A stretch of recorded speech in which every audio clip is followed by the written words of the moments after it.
بسم الله الرحمن الرحيم.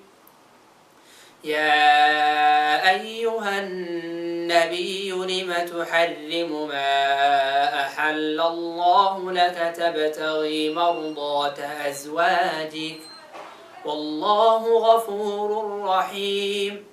قد فرض الله لكم تحلة أيمانكم والله مولاكم وهو العليم الحكيم. وإذ أسر النبي إلى بعض أزواجه حديثا فلما نبأت به وأظهره الله عليه عرف بعضه وأعرض عن بعض. فلما نبأها به قالت من أنبأك هذا؟ قال نبأني العليم الخبير.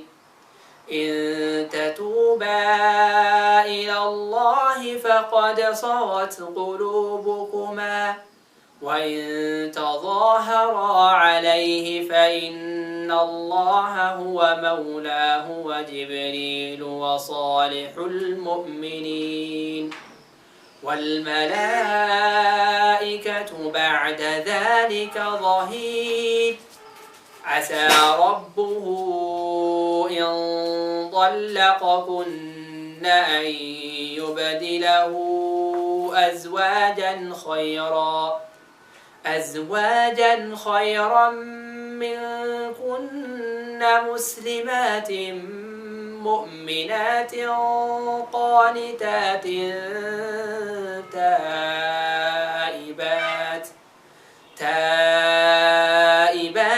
عابدات سائحات ثيبات وأبكارا.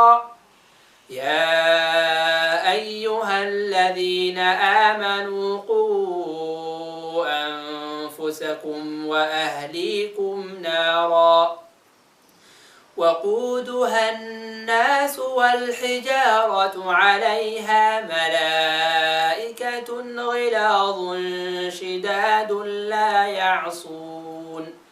لا يعصون الله ما أمرهم ويفعلون ما يؤمرون.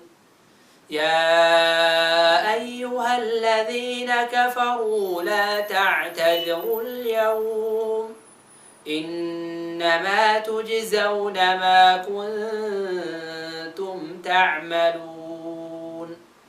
يا أيها الذين آمنوا توبوا إلى الله توبة نصوحا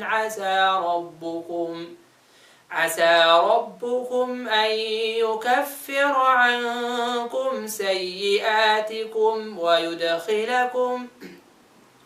ويدخلكم جنات تجري من تحتها الأنهار يوم لا يخزي الله النبي والذين آمنوا معه نورهم يسعى بين أيديهم وبأيمانهم يقولون ربنا أتمم لنا نورنا واغفر لنا إنك على كل شيء قدير.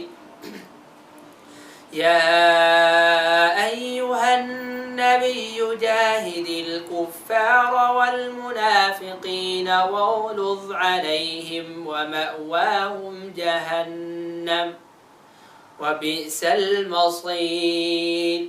ضرب الله مثلا للذين كفروا امرأة نوح وامرأة لوط كانتا تحت عبدين من عبادنا صالحين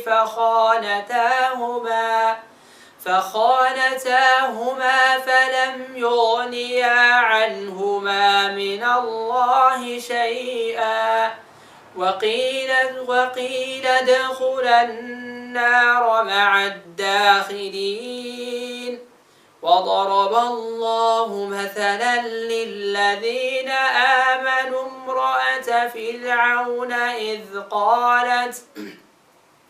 إذ قالت رب ابن لي عندك بيتا في الجنة ونجني من فرعون وعمله ونجني من القوم الظالمين ومريم ابنة عمران التي أحصنت فرجها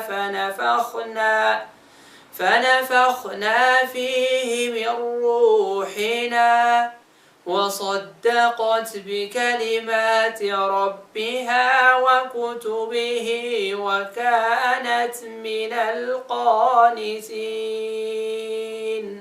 صدق الله العظيم.